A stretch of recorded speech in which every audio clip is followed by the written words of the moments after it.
Ikhwah sekalian yang dirahmati oleh Allah, sahabat Nabi SAW yang akan kita bahas di kesempatan ini adalah seorang sahabat Nabi yang mulia yang bernama Nu'aim bin Mas'ud, yaitu bernama Nu'aim bin Mas'ud radhiyallahu anhu. Nu'aim bin Mas'ud dikenal sebagai seorang pemuda yang memiliki hati yang hidup, cerdas, banyak memberikan ide dan solusi, dan dia tidak pernah menyerah dari segala masalah yang dihadapi. Dia adalah seorang figur anak padang pasir dengan segala potensi yang Allah berikan kepada dirinya. Dan dikala Rasul Sallallahu Alaihi Wasallam diutus menjadi seorang nabi, beliau masih dalam keadaan lalai dan belum beriman kepada Rasul Sallallahu Alaihi Wasallam.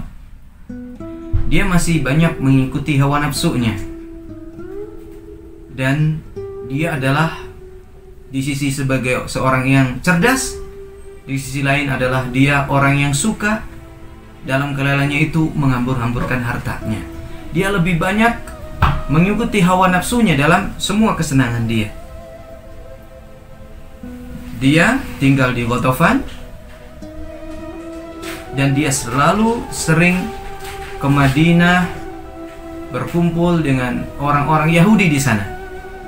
Di sana ada Bani Nadir dan ada juga Bani Quraidah. Nah, Nu'aim bin Mas'ud ini sering dia berkunjung ke perkampungan Yahudi Bani Nadir. Tujuannya adalah dia menghabiskan waktunya, menghambur-hamburkan hartanya bersama mereka. Dan apabila terdengar lantunan musik, maka dia pun semakin terusik. Bukan terusik, semakin rindu untuk bagaimana menikmati musik yang dia dengar itu, dan dia menghabiskan harta serta waktunya untuk berfoya-foya. Begitu seterusnya sampai Rasul Sallallahu Alaihi Wasallam hijrah ke Madinah. Sampai hijrah ke Madinah pun beliau termasuk orang yang belum sadar untuk bagaimana menerima dakwah Rasul Sallallahu Alaihi Wasallam. Bahkan termasuk orang yang sangat keras dalam memusuhi dakwah Nabi SAW, karena dia merasa terhalang-halangi dengan dakwahnya Nabi SAW untuk bisa berfoya-foya. Dia khawatir, kalau dia menerima agama yang baru ini, maka dia terhalang dari semua kesenangan yang dia lakukan saat itu. Tetapi ikhwah sekalian serta akhwat yang dirahmati oleh Allah, apabila Allah memberikan hidayah kepada seseorang, maka tidak ada seorang pun yang akan mampu untuk menghalanginya. Man yahdillahu fala mudhillalah. Siapa saja yang diberikan petunjuk, maka tidak ada seorang pun yang akan mampu untuk menyesatkan orang itu. Dan sebaliknya, wa man yudlil fala hadiyalah. Dan siapa yang disesatkan oleh Allah, maka tidak ada seorang pun yang mampu untuk bisa memberikan petunjuk kepadanya. Nu'aim bin Mas'ud adalah salah satu yang Allah berikan petunjuk, dan tidak ada yang mampu untuk menghalangi petunjuk itu diterima oleh Nu'aim bin Mas'ud. Walaupun awalnya adalah orang yang termasuk keras dalam memusuhi Rasul Sallallahu Alaihi Wasallam, namun akhirnya di tahun ke-5 Hijriah, tepatnya pada saat terjadinya perang Khandaq, yang mana kaum muslimin pada saat itu melawan pasukan Mekah, yang pasukan Mekah ini bergabung dengan pasukan Ghatafan, dibantu oleh pasukan dari orang-orang Yahudi yang ada di Madinah, yaitu Bani Nadir dan Bani Quraidah. Jamaah yang dirahmati oleh Allah Azza wa Jal, ikhwan dan akhwat semuanya, kalau kita ingin melihat kisah keislaman Nu'aim bin Mas'ud ini, maka tidak lepas dari cerita tentang perang Khandaq itu sendiri, atau yang disebut dengan perang Ahzab. Pertama, tentang perang Khandaq ini disebut dengan perang Khandaq karena pada saat itu penduduk Madinah dari kaum muslimin, mereka membuat parit. Parit yang begitu panjang dan begitu lebar di tengah-tengah panas teriknya matahari di padang pasir. Kita nggak terbayang, tetapi karena keimanan mereka yang begitu besar, mereka menggali parit itu dengan tujuan supaya orang-orang Mekah yang dengan pasukan besar bergabung dengan sekutunya dari Ghatafan, kemudian dibantu oleh Yahudi Bani Quraidah serta Bani Nadhir tadi, itu bisa tertahan oleh parit ini, sehingga mereka mau menyerang ke Madinah tidak bisa.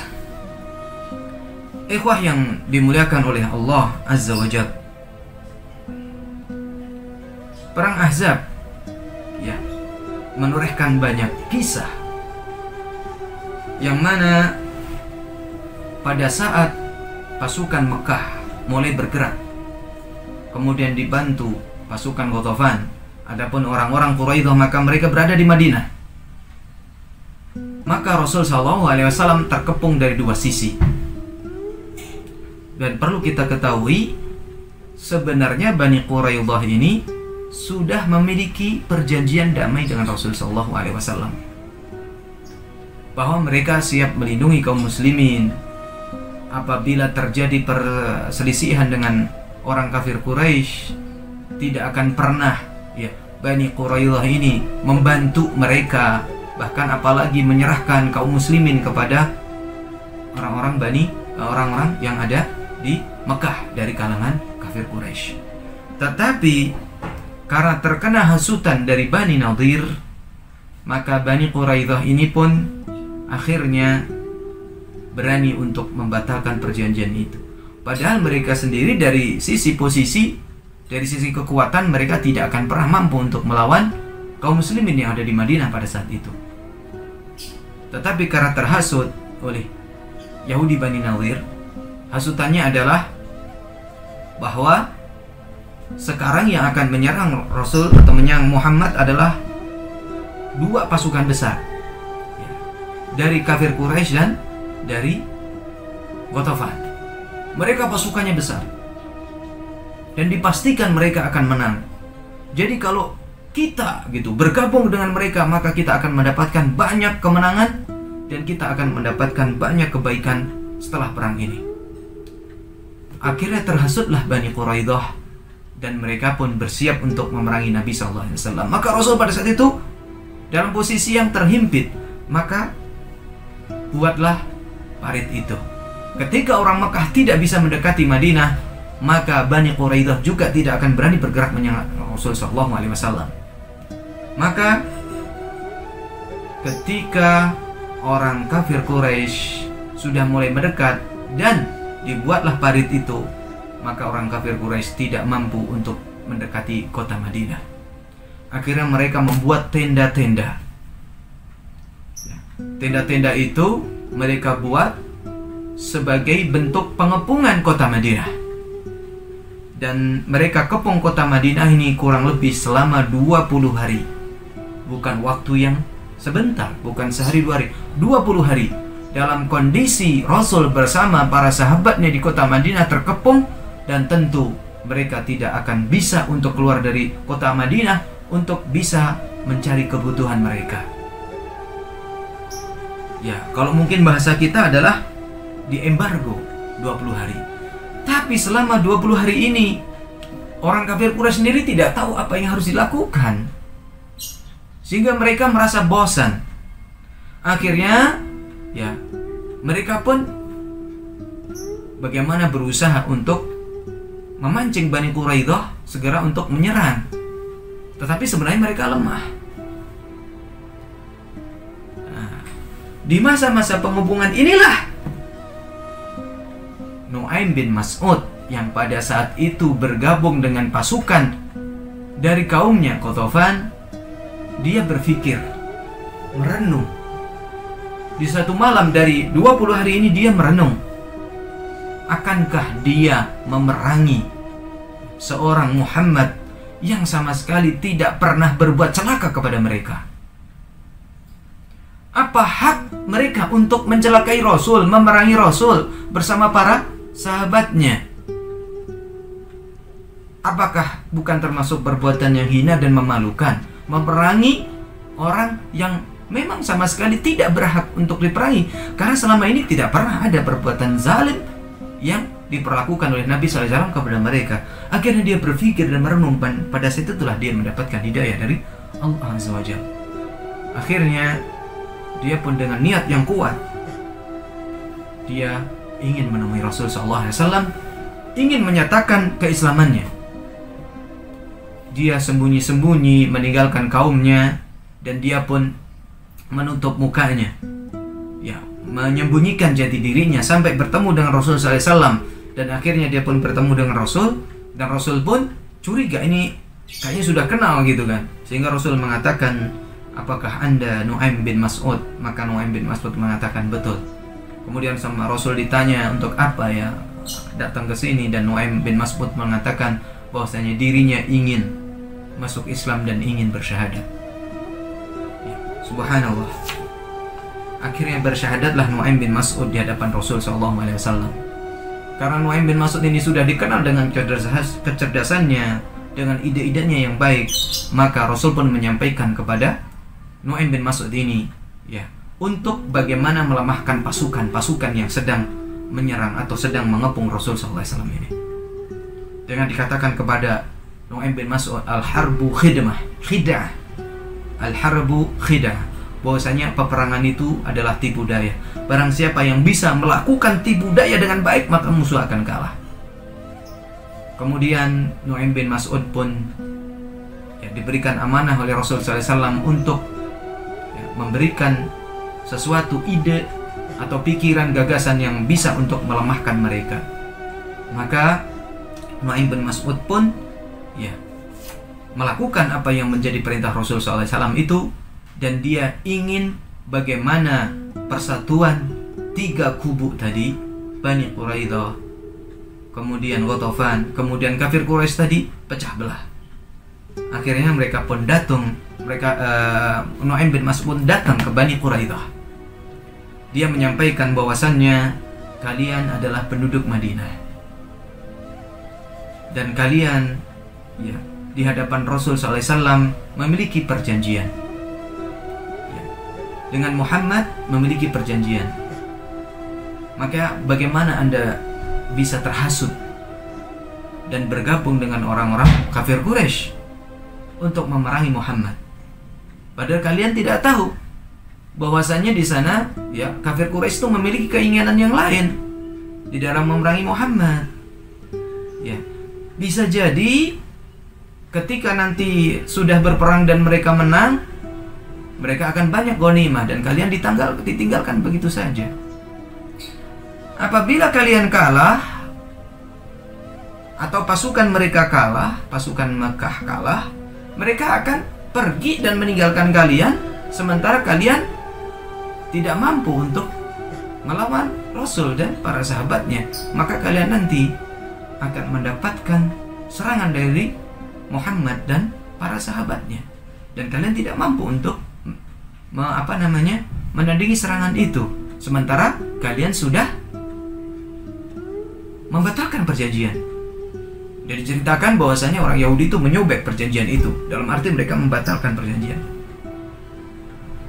Maka mereka pun berpikir bahwasanya apa yang diberikan nasihat dari Nu'aim bin Mas'ud itu benar, ada benarnya. Maka mereka bertanya, apa yang saya harus lakukan? Maka Nu'aim bin Mas'ud pun memberikan masukan kepada mereka, maka kalian harus meminta jaminan dari mereka agar tokoh-tokoh mereka berperang bersama kalian, sehingga kalian akan berperang dengan bersama tokoh itu di barisan kalian hingga titik terakhir ya.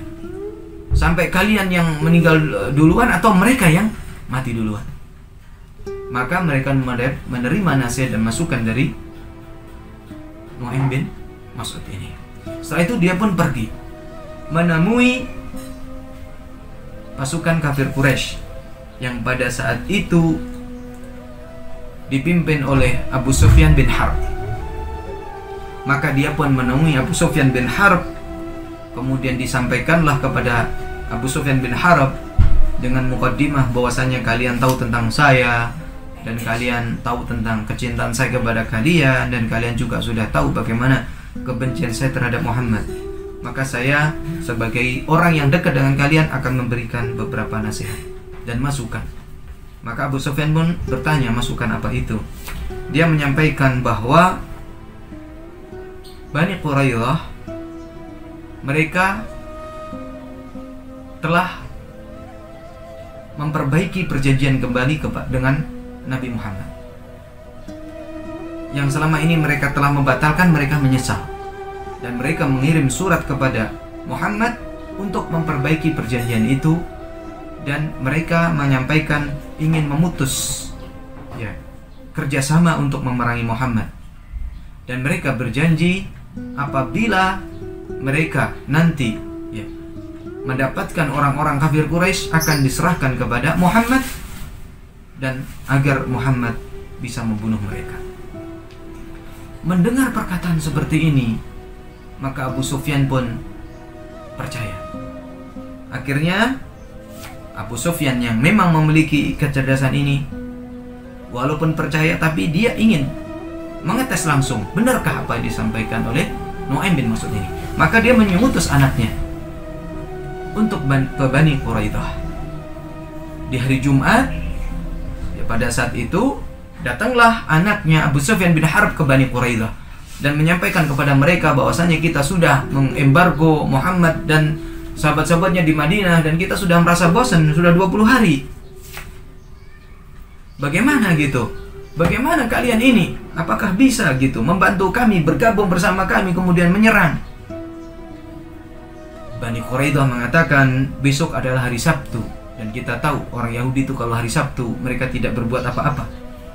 Besok adalah hari Sabtu, kami hari Sabtu tidak melakukan apapun. Jika kalian mau kami tetap menyerang Muhammad, kami ingin agar beberapa tokoh di antara kalian bergabung bersama kami, maka kami akan menyerang Muhammad. Mendengar hal itu, maka anaknya Abu Sufyan bin Harb ini pun menyampaikan kepada ayahnya, ternyata apa yang dia dengar dari Nu'aim bin Mas'ud ini benar, bahwa pasukan Bani Quraidah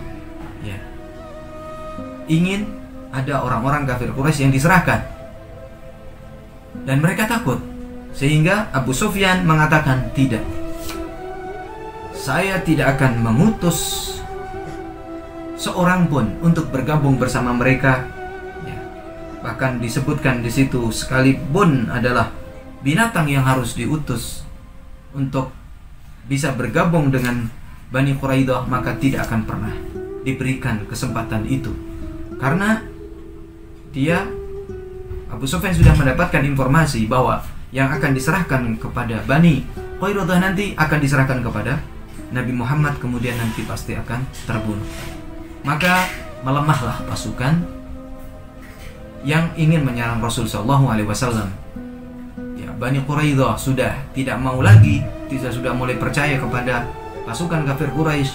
Pasukan kafir Quraisy pun juga sudah tidak percaya kepada Bani Quraidah. Dan demikian pula dengan pasukan Ghatafan, yang mana di situ Nu'aim bin Mas'ud bergabung. Nu'aim bin Mas'ud juga menyampaikan kepada kabilah Ghatafan pada saat itu bahwa apa yang dilakukan oleh Bani Quraidah sudah memperbaiki perjanjian dan minta ada orang-orang yang diutus ke Bani Quraidah untuk bisa bergabung bersama mereka dan memerangi Muhammad. Tetapi di balik itu ada kekhawatiran yang disampaikan oleh Nu'aim bin Mas'ud bahwa siapapun yang akan diserahkan kepada mereka nanti akan diserahkan kepada Muhammad sallallahu alaihi wasallam. Maka selain mereka sudah lemah, Rasul sallallahu alaihi wasallam ya, di hari ke-20 berdoa kepada Allah azza wajalla agar diberikan kemenangan. Rasul sallallahu alaihi wasallam meminta janji, atau istilahnya menagih janji kepada Allah azza wajalla akan janji-janji kemenangan yang diberikan kepadanya. Akhirnya Allah pun mengirim air hujan, mengirim angin, badai, sehingga porak-porandaklah pasukan Ahzab, kafir Quraisy, yang pada saat itu sedang membuat tenda-tenda mereka yang tidak jauh dari kota Madinah. Sampai pasir-pasir pun masuk ke mata mereka. Akhirnya mereka pun tidak bisa berbuat apa-apa. Jangankan menyerang, maju pun tidak bisa. Akhirnya mereka pun memutuskan untuk kembali ke Mekah. Di tengah malam, yang pada saat itu dilihat dan dirasa oleh mereka ketika sudah mulai agak reda anginnya, dan mereka akhirnya pulang tidak membawa apa-apa.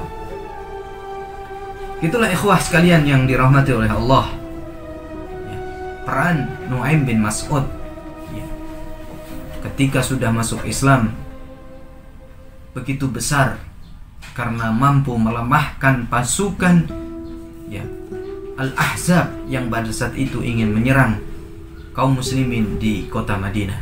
Sehingga setelah itu pun Nu'aim bin Mas'ud selalu dipercaya oleh Rasul SAW untuk mengemban tugas dan tanggung jawab ya terkait dengan peperangan.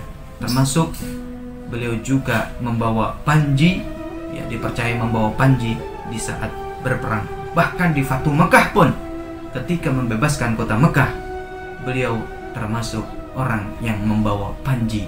Sehingga Abu Sufyan bin Harb pun kaget. Ternyata selama ini Nu'aim bin Mas'ud adalah orang yang sudah masuk Islam, dan ternyata apa yang selama ini ya bahwasannya diyakini Nu'aim bin Mas'ud itu adalah orang yang bisa dipercaya dengan informasi-informasi pada saat perang Ahzab pun menyesal. Demikian ikhwah dan akhwat yang bisa ana sampaikan. Semoga apa yang kami sampaikan ini bermanfaat ya untuk kita semuanya, dan kita bisa mengambil